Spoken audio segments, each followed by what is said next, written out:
print, email, Facebook, Twitter. More Darwin motorists paying 10 cents per litre more than they should be. ACCC report shows a report by the competition watchdog has found Darwin motorists are spending 10 cents more than they should per litre of petrol.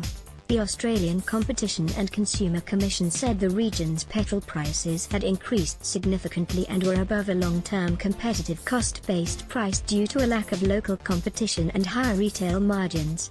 In the March 2018 quarter, average retail prices in Darwin were 147.1 cents per litre, with the city only narrowly beaten by Hobart for the highest price by less than 1 cent per litre. Living in Australia's smaller cities results in higher prices, with fuel costs in Canberra, Hobart and Darwin always higher than those in larger cities, such as Sydney and Brisbane, with the average difference about 13 cents per litre.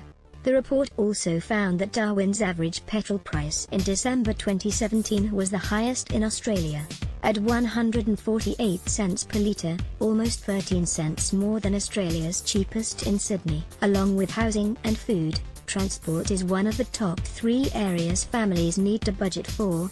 NT Council of Social Services Policy Advisor Jonathan Pilbrow said, "Being able to put fuel in your car is critical to employment, training, getting to health services, education, as well as social connection. Government needs to think outside the box to ease financial pressure." The burden of isolation contributed to the higher prices, including a lower level of competition, less fuel sold, distance and location factors and lower convenience store sales. The ACCC found within regional areas, these factors vary significantly, with the possibility a more modern petrol station in a better location could decide to charge higher prices for fuel. The Council for Social Services in the Northern Territory wants to see the NT government giving those on lower incomes discounts for other expenses, such as electricity bills. Some things are outside the control of the government. It could be global fuel prices, Mr. Pilbrow said. It is important for government to think outside the box when it comes to easing cost of living pressures on Territorians.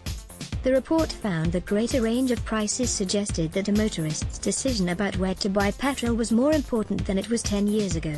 But when it came to the effectiveness of the Territory's fuel price reporting scheme, the praise was limited. The MyFuel app is an opportunity for increased transparency and that should be welcomed. But looking at the data, it has actually shown that prices haven't gone down, said Mr. Pilbrow. Petrol prices increased significantly prior to the introduction of MyFuel in November 2017 and stayed high, only decreasing by 2 cents per litre to 147 cents per litre in March.